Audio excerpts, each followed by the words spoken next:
Acara ini dipersembahkan oleh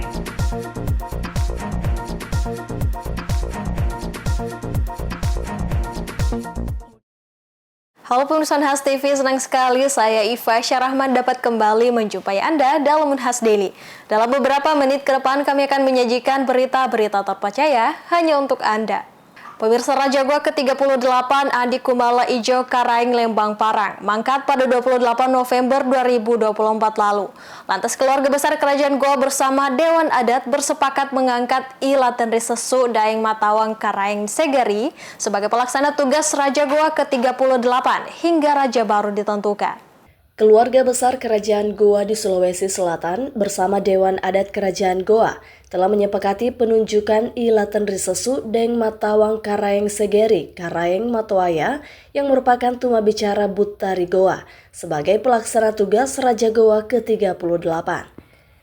Keputusan tersebut diambil dalam rapat yang berlangsung di Bala Lompoa Goa dengan melibatkan keturunan keluarga besar para Raja Goa terdahulu, termasuk keluarga besar Raja Goa ke-34, ke-35, dan ke-36. Proses ini juga didukung oleh perangkat adat Kerajaan Goa seperti Bate Salapang dan Tumai Lalang Toari Goa. Tuma Bicara Buta atau Perdana Menteri dalam sistem adat Goa memiliki peran sentral sebagai pendamping raja sekaligus pelaksana tugas ketika raja mangkat atau meninggal dunia.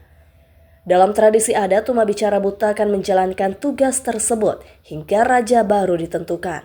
Menurut Ipatarai Daeng Malolo Karaeng Lakiung, cucu dari Raja Goa ke-36 Andi Ijo Karaeng Lalolang, I Latenri Sesu Daeng Matawang yang merupakan Tuma Bicara Buta atau seorang Perdana Menteri secara otomatis menggantikan raja jika raja itu mangkat atau meninggal dunia.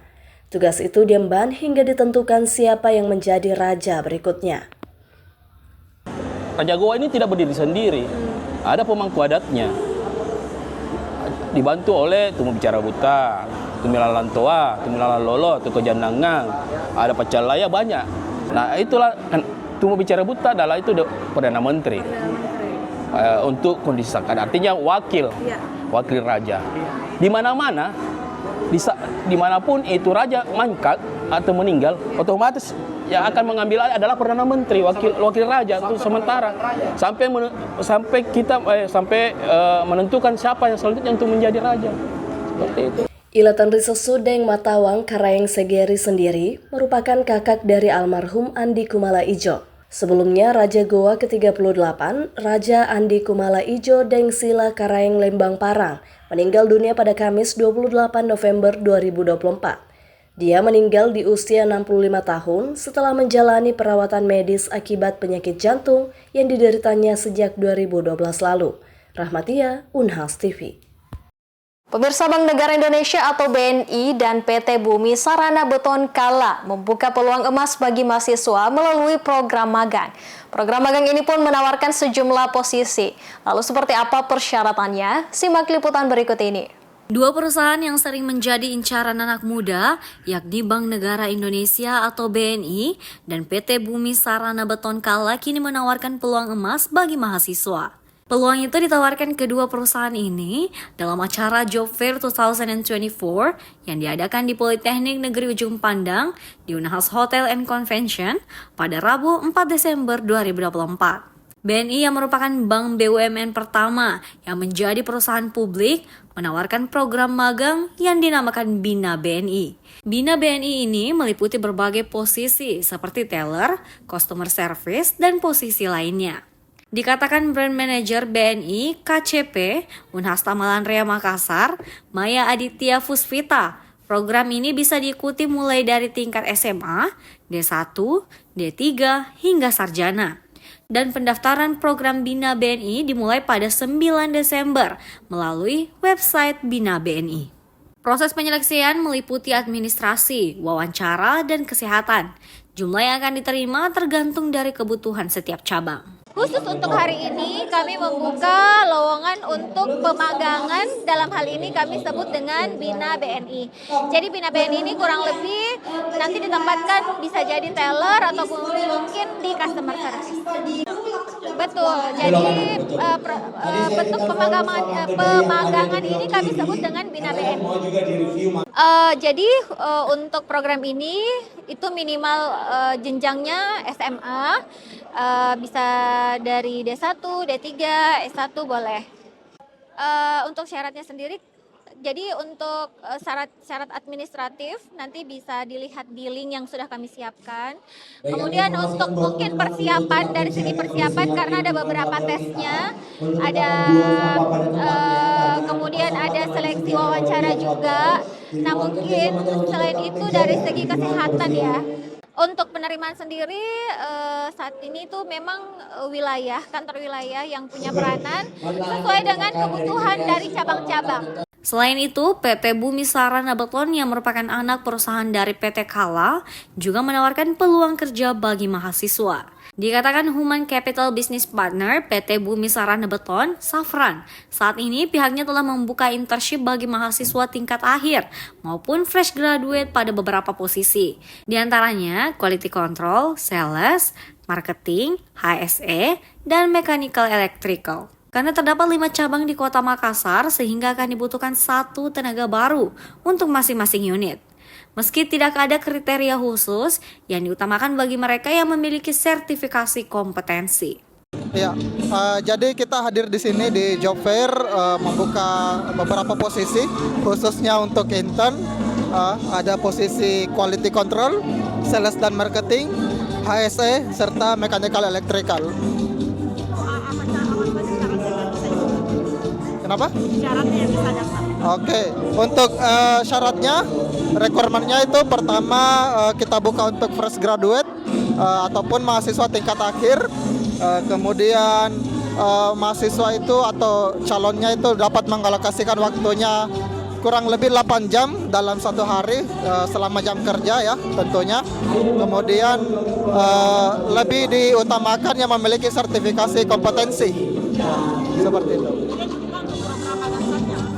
Untuk saat ini kita buka untuk program magang saja. Rencana kita ada beberapa unit di Makassar, ada 5 unit. Masing-masing unit itu akan kita cari 1 orang anak magang atau 1 orang internship. Safran menambahkan, program magang bagi mahasiswa ini untuk memperkenalkan mahasiswa pada dunia kerja di sektor konstruksi dan industri beton. Zulkarnain, Unhas TV.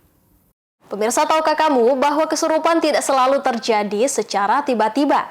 Di beberapa ritual budaya, kesurupan malah dikondisikan sebagai bagian dari proses spiritual. Cek dalam liputan berikut ini. Kesurupan adalah kondisi mental yang ditandai dengan perubahan perilaku, hilangnya kesadaran dan kontrol atas tindakan. Kesurupan sering dikaitkan dengan masuknya ruh atau makhluk halus, namun itu tak sepenuhnya benar. Kesurupan merupakan mekanisme seseorang untuk bertahan terhadap stres yang ia alami. Dalam pertunjukan budaya di Indonesia misalnya, kesurupan terkadang menjadi syarat dalam pertunjukan itu. Sehingga kesurupannya itu bisa dikondisikan, contohnya dalam pertunjukan jaranan atau kuda lumping. Di dalam ritual ini, seseorang yang kesurupan dianggap menjadi perantara antara dunia manusia dan dunia spiritual, membawa pesan dari roh leluhur. Menurut dosen psikologi sosial Fakultas Kedokteran Unhas, Dr. Ikhlas N. Afandi SPSIMA, kesurupan yang dikondisikan merupakan bagian penting dari budaya Indonesia. Hal ini menunjukkan bahwa di banyak daerah, kesurupan dipandang sebagai bagian dari ritual sakral yang menjalin hubungan antar manusia dan dunia spiritual. Bedakan itu ya, dibedakan kesurupan yang dikondisikan dengan kesurupan yang tidak dikondisikan. Ada kan memang itu kesurupan yang dikondisikan. Seperti tadi itu, kuda lumping, jaranan, bis itu kan dikondisikan.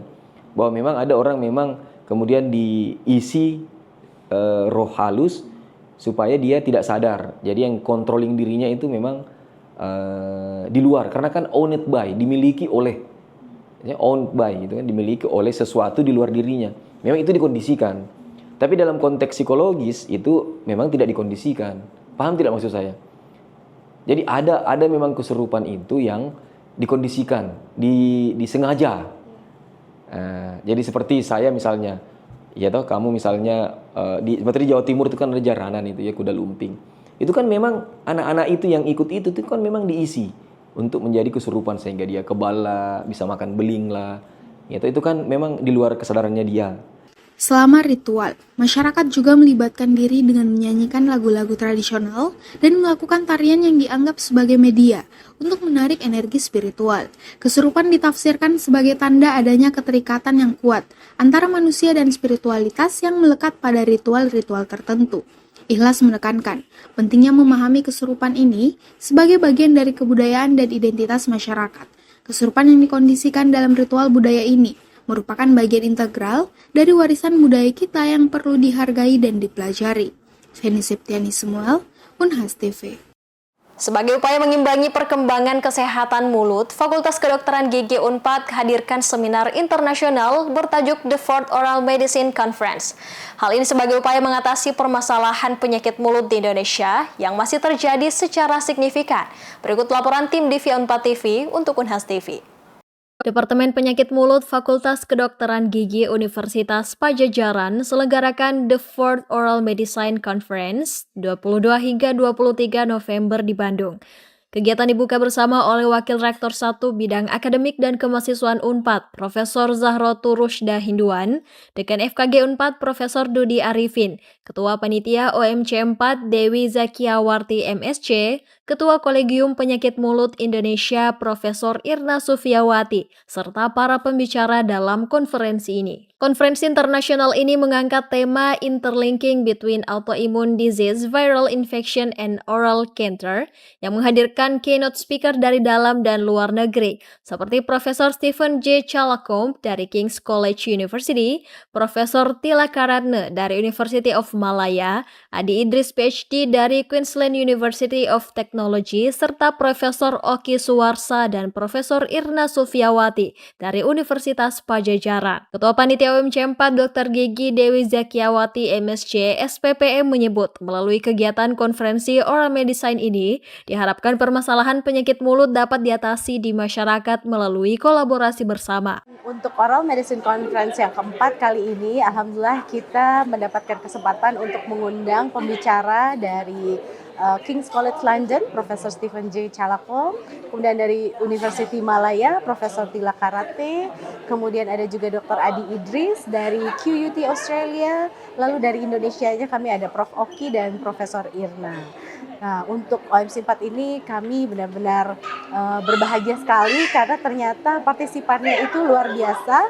Ada sekitar 433 partisipan dalam 2 hari ini yang itu di luar ekspektasi kami sebenarnya. Alhamdulillah kami sangat berterima kasih dan bersyukur. Jadi memang tahun ini kita mengangkat tema itu interlinking between autoimmune disease, virus, dan oral cancer. Jadi memang 3 hal ini berkaitan yang sangat erat gitu ya, walaupun masih perlu banyak penelitian lebih lanjut.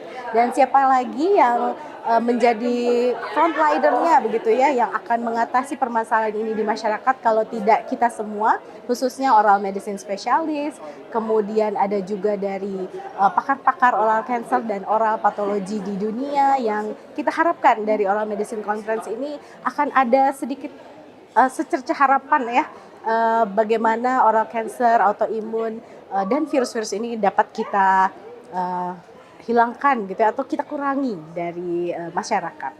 Berarti di Indonesia kasusnya memang masih cukup tinggi dan mortality rate-nya atau tingkat kematiannya juga banyak ya. Tadi juga para pembicara sudah menjelaskan ada beberapa penelitian terbaru baik di Taiwan ataupun di berbagai belahan dunia lainnya gitu, bahwa hal ini masih merupakan global burden disease. Saya juga sedikit menyelipkan gitu ya, ada catatan untuk kita semua sebagai health professional bahwa kita memang harus bersama-sama gitu ya, membuat hal-hal yang menjadi faktor predisposisi, hal-hal yang menjadi kebingungan di masyarakat itu bisa kita atasi. Jadi kalau kita hanya berdiri sendiri, tidak berkolaborasi, itu biasanya lebih sulit kita lakukan.